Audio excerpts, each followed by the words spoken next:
that young, beautiful soul, Elijah McClain, a young man, so difficult for me to tell this story, y'all. A young man who would play his violin so that animals at the shelter could feel comforted. That's the kind of soul we're talking about. That's the kind of young man he was. Well, we know about the tragedy. He was murdered, not just by the police, but also by the paramedics. The culture has been exposed now by the Attorney General.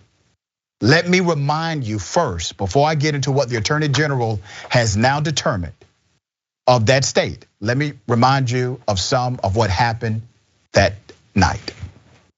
Police had gotten a call about a suspicious man wearing a mask. I am an introvert. They restrained him with a carotid hold, and paramedics injected him with a powerful sedative, ketamine. I can't breathe correctly because... Now, a 32-count indictment. 2 officers, a former officer, and 2 paramedics each face a count of manslaughter and criminally negligent homicide. 4 of the 5 also face assault charges.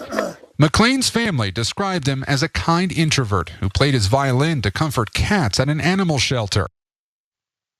Okay.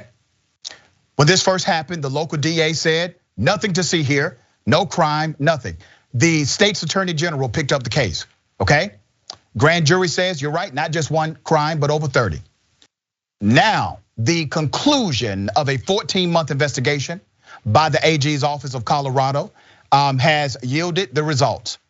Not only is the Aurora Police Department racist, but the fire department where the paramedics were employed, they illegally administered this drug, not only to Elijah McClain, but to others as well.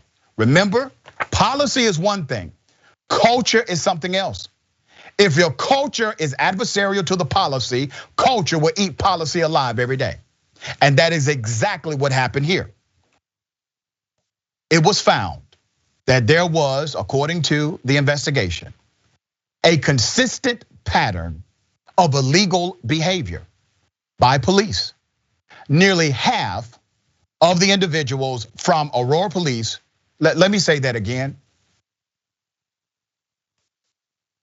Nearly half of the individuals whom Aurora Police used force against were Black. Even though Black residents only make up 15% of the population. Let's put a picture up of the police chief, because they're not giving us names right now of the officers who have been cited in the investigation beyond what we know in the indictment. That is Chief Vanessa Wilson. Chief Wilson says that she is going to cooperate with the AG's office.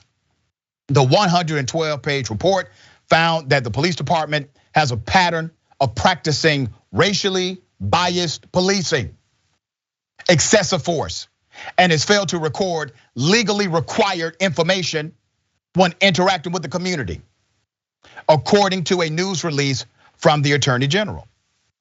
The report also found this police department used force against people of color almost 2.5 times more than against white people. So you got one stat, 15% of the population Black, 50% of the altercations, the interactions.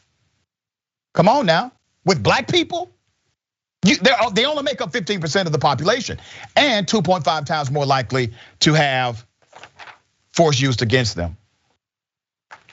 The report revealed that the fire department had a pattern and practice of administering ketamine illegally. That's according to the release. That's part of what killed Elijah McClain. They're saying in their report, it wasn't just him. They've done it to other people. The report comes out more than 2 years after Elijah McClain died in August 2019. McClain, 23 years of age, was stopped by police while walking home from a store. The investigation found officers, get this, recited stop resisting. They did it generically.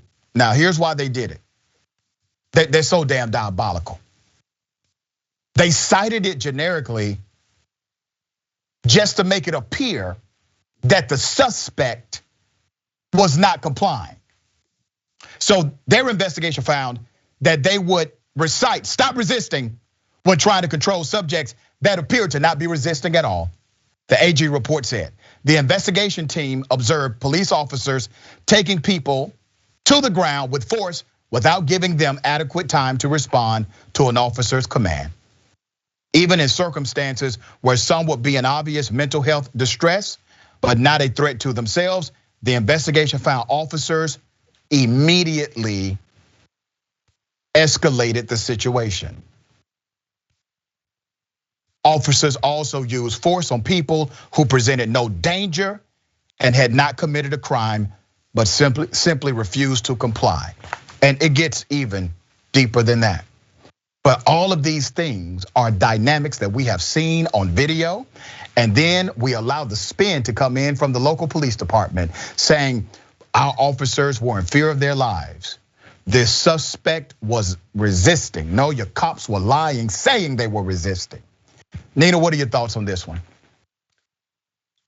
Aurora, we have a problem. Yeah, I mean, that's it. In the whole ecosystem, and basically what the AG's report reveals is that the entire ecosystem of the safety forces in that city has a problem. And so all paths lead to a systemic problem, which has been allowed to fester and manifest itself time and time again at the expense of other folks. And Elijah McClain paid the ultimate price. What really stuck out for me, Doc, in this is when when the officer said to Elijah, "I have a right to stop you because you are being suspicious."